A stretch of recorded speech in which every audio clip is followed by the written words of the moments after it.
Now I'd like to introduce the hardest working patriot I know, Terry Capsay.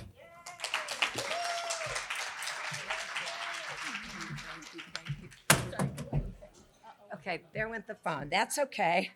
The iPhone's resilient, but we're even more resilient, aren't we, folks? Good afternoon, fellow Republicans. Thank you for inviting me here today. We are concerned Americans for America. We are all about action, action, action. Firstly, I'd like to thank Senator Rick Scott for inspiring me, unknowingly inspiring me, to engage in political action for the very first time in 2018 when he was running for the U.S. Senate. Thank you, Rick. Excuse me, Senator Scott. I apologize.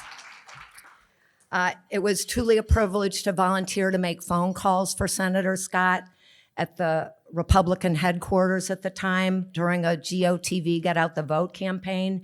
And it was so amazing to see Senator Scott win, albeit by a sliver of a margin, and beat that Democrat incumbent. It's all worth it. It's all about action, action, action, everyone.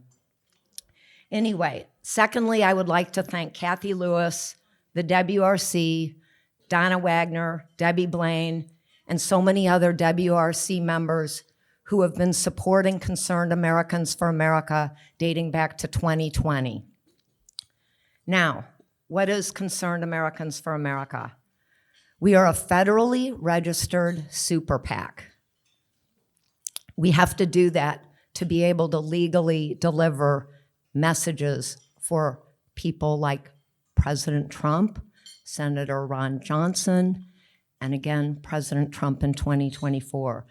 So we have a track record of accomplished missions. In 2020, we helped deliver increased victory margin for Trump in Collier County. In 2022, we helped deliver victory for Senator Ron Johnson from Wisconsin in a very tight race that he won. We are now executing our mission in 2024. You see that up on the screen. And our mission in 2024 is to go to Wisconsin, we're already there, and Pennsylvania to deliver pro-Trump billboard messages so that we can deliver the 10 and 19 electoral votes for Trump from those two states. Those are two of the 5 states that President Trump won in 2016, but lost in 2020, and must win again in 2024 to get back into the White House. Let's look at a few of the billboards that are now up all across the state of Wisconsin, everywhere from Milwaukee to Green Bay to Kenosha to Racine to Eau Claire. I could go on and on. We're mainly in the top 10 cities, with the exception of Madison and Dane County, but because there are too many unpersuadable liberals there for us to waste our money. We allocated our Madison budget to Milwaukee. We've spent over $70,000 in Milwaukee, and we've spent over $100,000 elsewhere in the state, and we're going even bigger.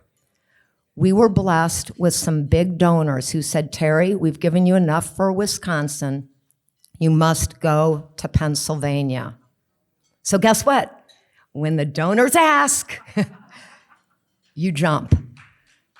This past week, we researched and contracted for $200,000 worth of billboards. That's 72 billboards that will be up in Philly, Pittsburgh, Allentown, Reading, Erie, and frigging Scranton Joe's backyard in Scranton. 5 of those boards are going up in Scranton. Okay, anyway, we're leaving it all in the field, guys. We need your help. Here's how billboards work. Those billboards that we have up are being seen in those 2 states by over 10 million people per week.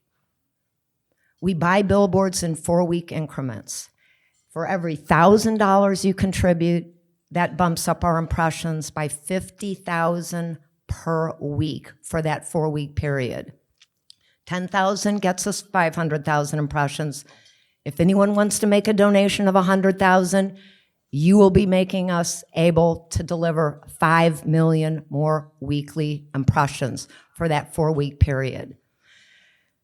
We're asking you to consider a donation. That would be great. We'll go even bigger. You know, Wisconsin and Pennsylvania are absolutely critical for Trump, and all I can do is thank you for even considering a donation. In closing, I would like to read you a message that, I'm going to try not to cry here, that one of our largest donors asked me to share with you when she found out I was speaking here today. And in closing, I'll read you her message. As women, sorry men, but as men and women, as women and men, our vote can make a difference in the outcome of this election. It is our responsibility to vote wisely, judging candidates on merit and not personality and not emotion. We owe it to ourselves, our children, and our grandchildren to vote for an American future that continues to allow them the freedom that so many who came before us fought and died for. We owe it to our families to make America great again. If you truly believe in conservative values, the only option is to vote Republican. Thank you very much. Thank you, Kathy. Thank you.